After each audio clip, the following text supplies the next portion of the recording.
The lack of urgency from both sides of the CBA negotiations is staggering as we zip right past the original reporting date for pitchers and catchers at spring training. We're also going to talk about a lack of positivity in Reds country and the fact that Bob Castellini may actually need to realign his budget. All that and more on today's Locked On Reds. Let's go. You are Locked On Reds, your daily Cincinnati Reds podcast. Part of the Locked On Podcast Network, your team every day.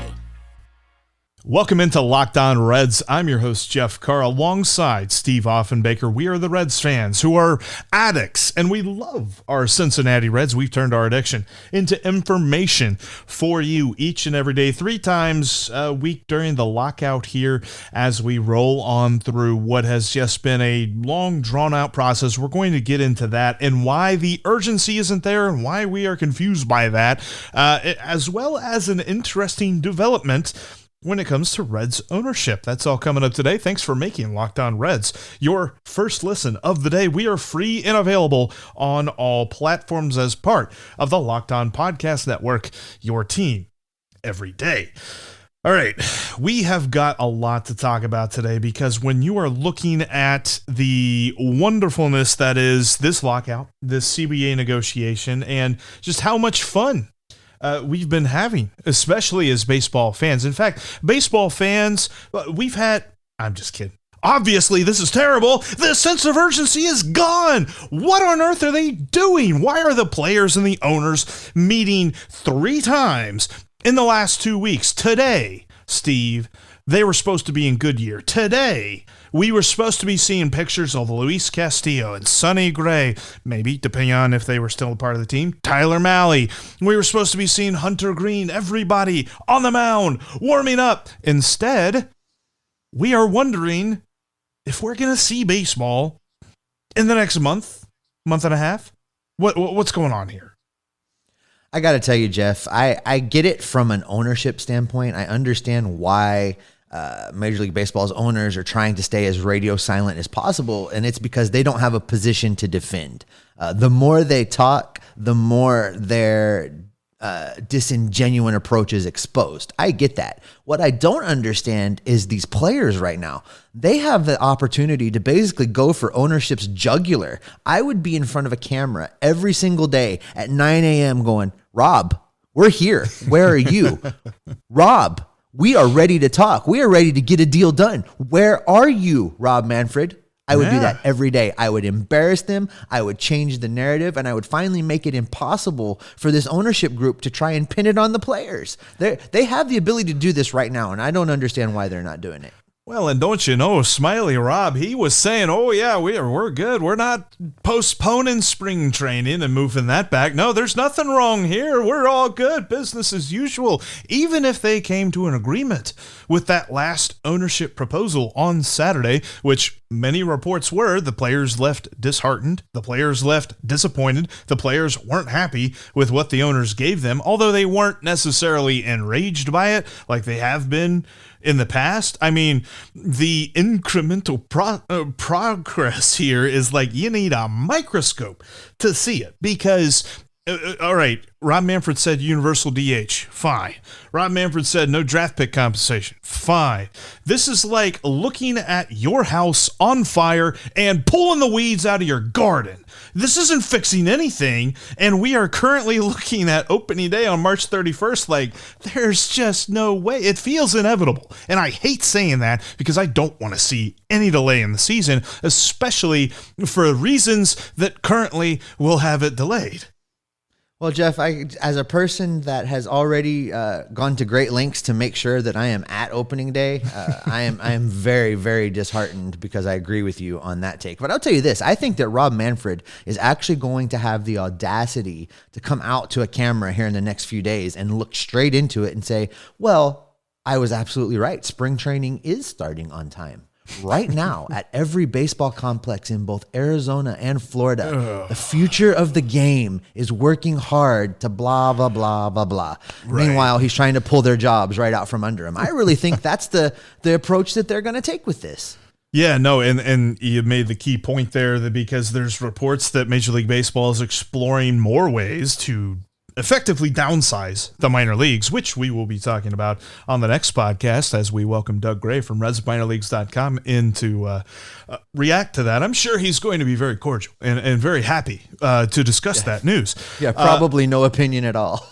Yeah, I'm sure it's going to be so dry. No, I'm kidding. You're not going to want to miss that at all. You're going to want to tune in. But when I look at everything, I mean, people are talking about, well, the players want this, and they kind of made a concession on this. The key things, the big things, the things that the owners don't want to budge on, revenue sharing, is things that the players aren't budging on their own proposals of. So we are talking about the foundations of these CBA negotiations are just nowhere to be found when it comes to compromise and talks and what they are trying to work around. And to boot, they're barely even talking at all. Like, I agree with you. Like, the players should be out there making it seem, and I, as a fan, I want them to actually be doing this, but at least making it seem like they're the ones that are trying to bring everybody to the table, because Rob Manfred spent like a half an hour on Thursday of last week basically trying to convince us that that's what the owners are doing. So right now, if you're kind of keeping score at home, I don't necessarily know who looks like they're good in this. I think it's doing I was going to try and use a big word there, Steve. It's not doing good things for the game, and I'm mad about it. Oh, I think that as we'll discuss in the next segment, everyone is mad about it. Everybody is angry. Everybody is upset. And no longer are people willing to just sit back and hear excuse after excuse. No, I don't think so at all. This is a point that you could be the most diehard baseball fan, and you're looking at this and you're saying we should be breaking down our team's chances of winning the World Series right now. And all anyone can talk about is the monetary restraints as to why we aren't currently playing. Well, Jeff, I think probably the biggest takeaway from all this is that neither side, the players or the owners, are actually doing enough to come up with an agreement right now and to avoid a delayed start of the season. That delayed start, as you said, pretty much is starting to look inevitable. But I do think there are some things that could be done, and I hope they do get to it, and they get to it pretty quick. But coming up, the Reds tried to paint a picture of Paul Brown Stadium's success occurring at Great American Ballpark, and absolutely nobody was having it. Nobody bought it at all. But something you should buy right now is Built Bar. We are now into February. The new year is well underway. Super Bowl is over. Shout out to the Bengals on a great season. But, I know if you're like me, you blew your diet right out of the water on Super Bowl Sunday. I ate all of the things that contained carbs, every single one. If it had a carb in it, I went and bought it to have during the Super Bowl. So now it's time to get back on track. And one of the things that can help you get on track and stay on track is Built Bar. Built Bar is about getting fit. It's about eating healthier. You should include Built Bar in your plan. Built Bar is a protein bar that tastes like a candy bar, maybe even better than a candy bar. It is covered in 100% real chocolate, and it's going to help you stick to your resolution. It just tastes so good. It's not waxy. It's not chalky. It's really like eating a true candy bar. If you want to eat healthy, it just gets very boring. And by like the third or fourth week into that, you're just thinking, that's it. I'm done. I want my chocolate bar. I want my candy. And Built Bar meets that fix. Again, 100% real chocolate, and it has amazing health statistics. 130 calories, only 4 grams of sugar, 4 net carbs for you keto folks, and it is packed with 17 grams of protein. They have amazing flavors like cherries, barcia. They have coconut brownie chunks, salted caramel. The list goes on and on and on. You're going to think you're cheating on your diet when you're actually being healthy, and it's going to keep you right in the sweet spot. So head over to Built.com and place your order, and don't forget to use the promo code LOCKED15. That's going to give you 15% off your order. Again, that's at Built.com. Use the promo code LOCKED15 for 15% off your next order. On the next Locked On Reds, we are going to be joined by our good friend Doug Gray from RedsMinorLeagues.com and RedLegNation.com. He's going to have some serious opinions, and actually, I think Doug Gray is going to lose his mind. Whether we're talking to him about Keith Law's prospect rankings or Major League Baseball wanting to further downsize the minor leagues, Doug is going to have strong feelings, and you are not going to want to miss it. Jeff, I don't know if you caught this in the aftermath of the Cincinnati Bengals loss in the Super Bowl, but the Reds kind of tried to slide into the moment, and they sent out what was seemingly a congratulatory text to the Bengals, or a congratulatory tweet to the Bengals, and, seemed to indicate that they, wanted to keep the Cincinnati feel good moving forward. And if you jump into the comment section of that particular tweet, the Cincinnati Reds, and more specifically Bob Castellini, were absolutely just dragged. People were not having it. They did not give them even a beat of come join the celebratory party. They were absolutely just tagged in those comments. And I tell you what, Jeff, I'm here for it. It was definitely a more toxic place than even the Reds on Facebook comment section, because that can get real interesting too.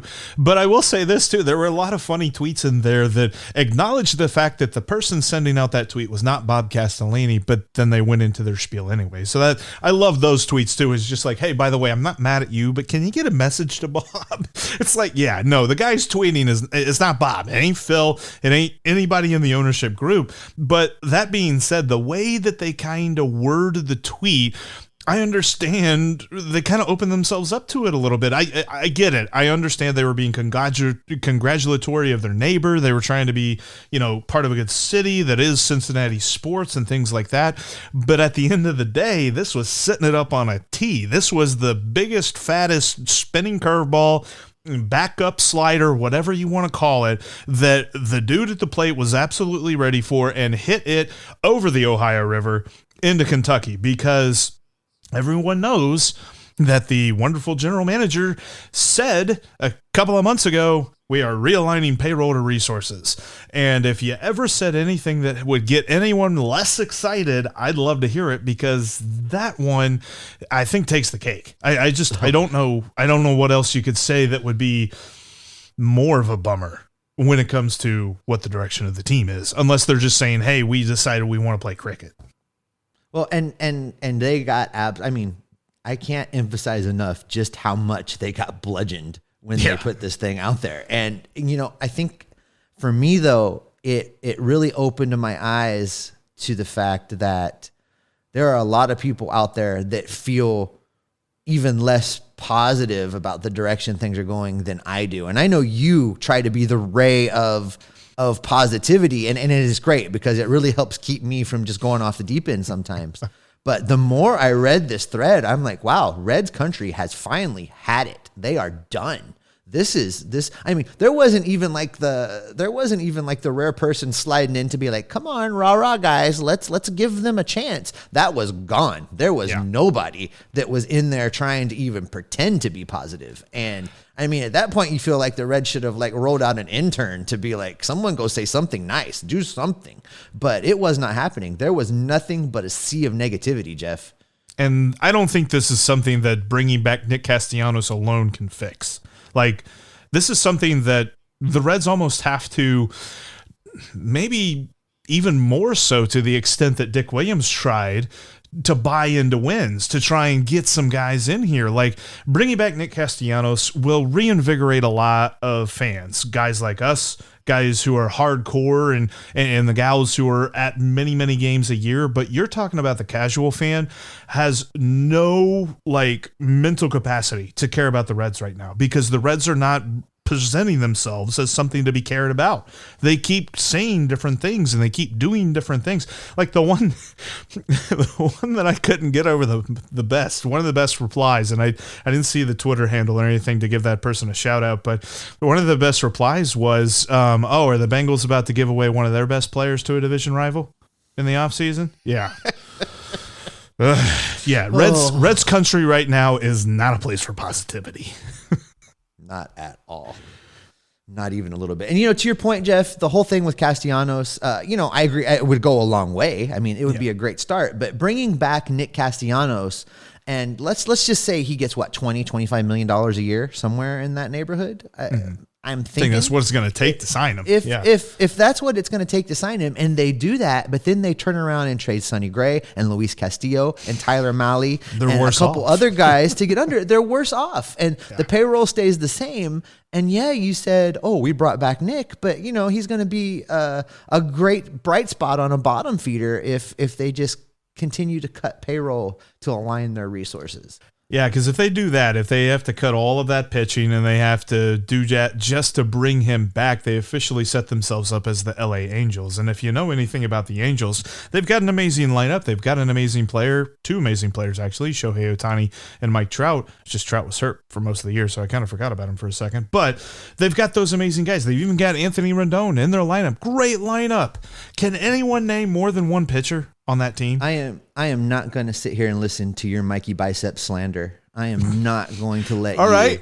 Who disparage else? Michael Lorenzen. Who else? I said more than Shohei Ohtani. He was already named. Damn. Okay, well, that's it. That's all I got. Wait, they have Raisel Iglesias, don't they? Okay, they did bring him back. Yeah, no. Okay. Whew. No, but I think, I mean, if that is their move, if that is, okay, we'll cut all this and we'll bring back Castellanos, then they've dug themselves an even worse hole than they were already in. And speaking of holes, it's an interesting news update that came out just a couple of days ago. Bob Castellini might actually be serious about realigning his budget. We'll talk about that. But first, let's talk about BetOnline. BetOnline.net is your number one source for sports news, scores, odds, props, lines, than anywhere online. We're done with football season. Yes, it sucked. I hated the fact that the Bengals lost the Super Bowl. They're going to be back, folks. Just get ready for it. Locked On Bengals is going to explain more about that. But the Bengals will be back. As we transition more into focusing on basketball and hockey and college basketball, and we're looking at maybe at some point Major League Baseball is coming back. Who knows? The future bets will be up there at some point. There's also boxing and UFC. They've got all of that great stuff right there at betonline.net. Check them out today. They've got so much good information when it comes to all of that. Plus, they have really amazing deals that you can take advantage of all season long. Look, March Madness is right around the corner, and betonline.net is going to be all over it. Check him out today. betonline.net. BetOnline is where the game starts. Thanks again for making Locked On Reds your first listen of the day. We are free and available on all platforms, including YouTube, which, if you're watching right here, thank you very much. Make sure you're subscribed. You don't want to miss anything we've got coming for you as the season nears, because I'm going to say it's nearing, even though right now we really don't have any evidence of that. But as it nears, we've got so much great extra content that's going to be on YouTube only that you're not going to want to miss. So check out our YouTube page at Locked On Reds. Make sure that you're subscribed as well. And Steve, you kind of pointed this story out to me the other day. It was something that kind of slid underneath my radar as I was detoxing from all things Bengals and trying to watch something funny and, getting a laugh on there. Bob Castellini's making some decisions about his business that isn't the Reds. This slid right past me. This was 3 to 4 days ago that this actually started making the rounds, and I think everybody was so wrapped up in the Bengals that it got missed by a lot of people that follow the Reds. And the news was that Bob Castellini is laying off 150 employees in Kentucky from his produce business. And I think that that's a huge deal. And it really got me to thinking about what we continue to hear from this ownership group, and really looking at the ownership group at large and looking at how this ownership group compares to not only other ownership groups in baseball, but ownership groups in sports. And I came away with some strong feelings, because I think that what we're seeing is a shift in professional sports and a shift in Major League Baseball, that the Bob Castellini ownership groups of the world can no longer compete. I think that maybe they're in over their head at this point. And I think it's interesting because the more information that comes out about revenues and how they've gone up over the last decade or so, and how each team, like the average revenue of each team has gone up, it's just weird to see all of this information coming out. And it's the article, WCPO, I believe, was the article, it was the website that had it. Yep, that's in right. the article, it mentions that 2 years ago was the last time that the Castellini group made this kind of downsizing effort, where they took a couple of different locations and consolidated them into this Wilder location, which is the location of where they are cutting jobs currently, or into the month of March. And I found it interesting because 2 years ago, I believe, the Reds signed a couple of guys. And it makes me wonder if the things have any correlation. I don't know. That might be a little bit of a stretch to kind of think, but it's a little coincidental. I mean, I hear where you're trying to go with it, Jeff, but I just don't see it. I think that the Castellini group's going to look in a camera somewhere and talk about COVID and the challenges of a pandemic and say that they are forced. They tried not to, but they're forced, and et cetera, et cetera, et cetera. This is what I know. I tried to kind of play a little bit of game of looking into hindsight. And if you were to take the Cincinnati Reds right now at their current valuation, which is now over $1 billion, Jeff, and let's just say that Carl Linder had owned the team this entire time and wasn't just only selling it right now. There is absolutely no way that Produce King Bob Castellini could put together an ownership group to spend $1 billion. It couldn't happen. Bob Castellini bought this team for $275 million, and he had help from his friends to do it. I think that what we have seen is a shift in professional sports where we won't see these kind of ownership groups anymore. There are going to be the Steve Cohens of the world coming in and buying these professional sports teams and dumping tons of money into them to make them competitive, because it's an ego thing for these guys. It's an ability for them to roll out and say, look what I did, and look at my team, and we won championships. So the real question here is, how can we get rid of Bob Castellini? And I am ready right now to call for Major League Baseball to do that thing they did once again and force Castellini out of here. He clearly cannot economically compete in this market. He clearly does not have the resources, no matter how much realignment he does, to put a winning team on the field and to honor the birthplace of professional baseball and put a competitive product out there to keep this fan base that is turning on him happy. You mentioned Steve Cohen. My only question is when? When can we get a guy like that in there? Because, man, Mets fans are having fun. Mets fans are looking forward to the future, and just absolutely, they got just absolute lit up. Like, just you look at their eyes. I don't know. I haven't really looked at any Mets fans' eyes lately, but I'm sure you're going to see them completely light up with everything that they've got going on. You sign Max Scherzer, you sign all those guys, but if you get an owner in here like that, boy, how fun could that be?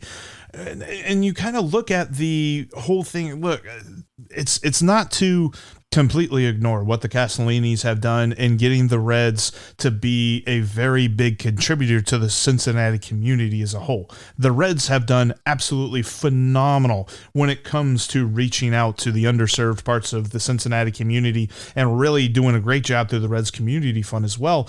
The problem is promise he's kept. Right. And the only problem is, at the end of the day, it's about wins and losses. And he said he's bringing championship baseball back to Cincinnati. And except for 2010 and 2012, and if you really want to squint super duper hard and look at 2020, it ain't happened. And it doesn't look like it's going to happen anytime soon. So that leads us to believe the next course of action needs to be a change at the top of the Reds hierarchy. And sell the team, Bob. Agree. Sell the team, Bob.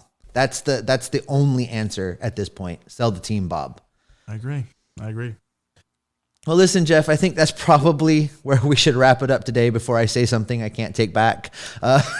We'll go ahead and wrap up this edition of Locked On Reds. Coming up on the next podcast, we've got Doug Gray from RedsMinorLeagues.com and RedLegNation.com, who is going to calmly discuss Major League Baseball and its minor league processes. You know, that's not going to happen. As well as some of the Reds prospect rankings. I consider Doug to be one of the foremost experts on the Reds minor league system, and it's going to be great to talk about some of those guys with him. Thanks so much for making Locked On Reds your first listen of the day. Now head over to Locked On Bets and make them your second listen. Q and Lee Sterling are going to give you all the information you need to make some cash at betonline.ag every single day. That's Locked On Bets, just like Locked On Reds. It is free and available on all podcasting platforms. Jeffrey, it's still the offseason and we are still locked out. But what are we? We are Locked On Reds every single day.